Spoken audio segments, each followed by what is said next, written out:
আমি একটা কর্ম করে খাইতে চাইছিলাম, এই কর্মটা আমার করতে দিল না। মানুষ এই জন্যই চুরি চেঁচড়ামি এই জন্যই করে যে মানুষের প্রতি মানুষ যখন আঘাত করে তখন সে বিকল্প কোনো রাস্তা না পায়া, কোনো কাজ না পায়া একজনের কাছ থেকে চিন্তাই করে, একজনের ঘরে হান্ডি পাতিল চুরি করে, একজনের কাছ থেকে টাকা নেয়, একজনের তো মোবাইল টান দেয়। তো ৭৫,০০০ টাকার জিনিস আমার এটি সব কিছু নিয়ে গেল, কোনো কিচ্ছু নাই। আজকে তারা যে সব কিছু নিয়ে গেল, এখন আমি কিস্তি দিব কোন আর আমি চলবো কোন।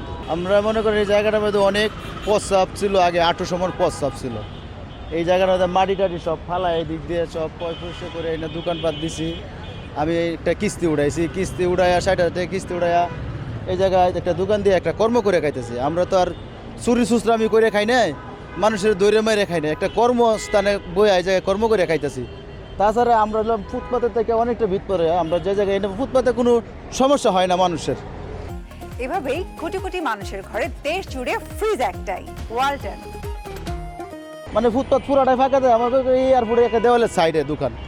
আজকে এই ৭৫,০০০ টাকার জিনিস আমার এটি সব কিছু নিয়ে গেল, কোনো কিচ্ছু নাই।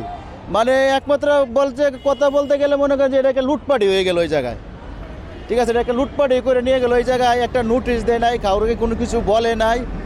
তাহলে এই যে মানুষের এতগুলো ক্ষতি করলো, এটা আজকে সরকারের অর্ডারিত্ব করছে এই ক্ষতিটা। আমরা কি সরকারের বুদ্ধি দিয়ে ভুল করছি? আমরা তো সরকারের বুদ্ধি দিয়ে ভুল করি নাই, আসলে আমরা জনগণ হইলাম সবচেয়ে বড় খারাপ। বাচ্চে গিচ্ছে দেখকে ভুনিয়া তারপরে একটা সরকার গঠন করতে লাগে। তাহলে আমরা একটা ভালো সরকার গঠন করলাম, আজকে সরকার অর্ডার ছাড়া তো হয় নাই। আমরা একটা নোটিশ দিত, আমরা জিনিসপত্র নিয়ে হয়তো কম দামে বেচে হইলেও যে মানুষের কাছে কিস্তি আনছি, এটি তো সুদ করতে পারতাম, কিছু হইলো। আজকে তারা যে সব কিছু নিয়ে গেল, এখন আমি কিস্তি দিব কোন আর আমি চলবো কোন।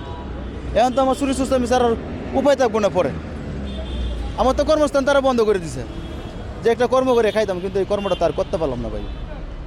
তারা সুযোগটা আমার দিল না, আমার সব কিছুই নিয়ে গেল, আমার সব। ওহন আর কি বলতে দেবো, আমরা চাইছি দোকান করছিলাম, তার এটা করার মতন আর ভাও নাই। ওনার কি আমরা একটা কর্ম, আমাদের একটা কর্ম দেওক সরকার, যেহেতু সরকার অর্ডার দিয়ে এটা ভাঙাইছে, আমাদের একটা কর্ম দেওক, আমরা একটা কর্ম করে খাই।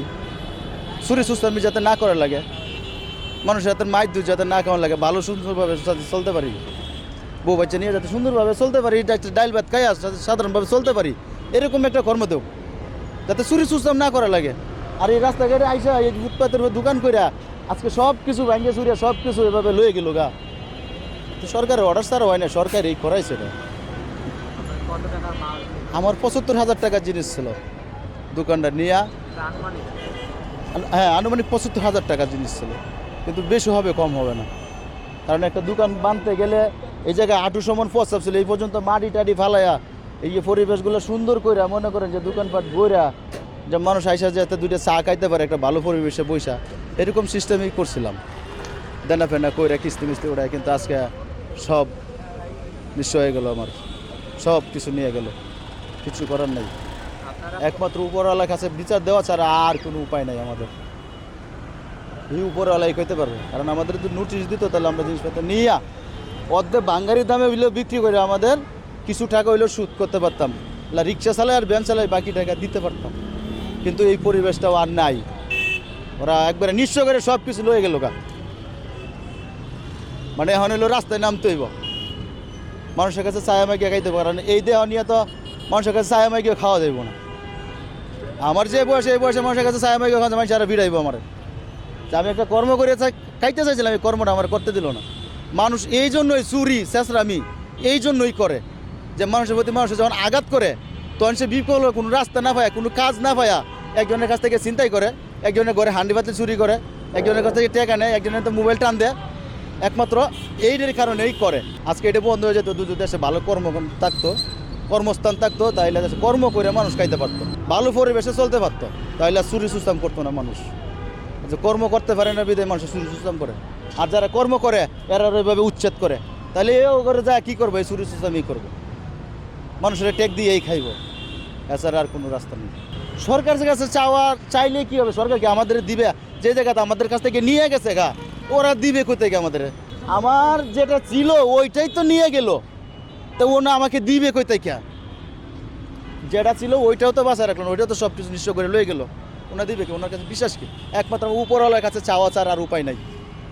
উপরওয়ালাই পারবে আমাকে দিতে, বাংলা সরকার পারবে না আমাকে দিতে। উপরওয়ালা দুজু দেয় তাইলে খাইতে পারবো, আর দুজু না দেয় তাহলে নাই। আপনার নাম কি, কয়টা দোকান ছিল? আমার এই একটাই দোকান ছিল, কতদিন ধরে করছেন? এটা প্রায় 1.5 বছর ধরে আমি করছি। আজ পর্যন্ত কেউ কিচ্ছু বলেও নাই, কোনো ত্রুটি ছিল না, কোনো গ্যাঞ্জাম ছিল না, কেউ 10 টাকা নিত না, কোনো কিছু না। বা সুন্দরভাবে দোকানদার করি কত করে খাইতে পারছি বউ ফুলামান লইয়া, কিন্তু হনার এটার ভাও নাই, এটা উচিত করে নিয়ে গেল। নাম? আমার নাম মোহাম্মদ আলম।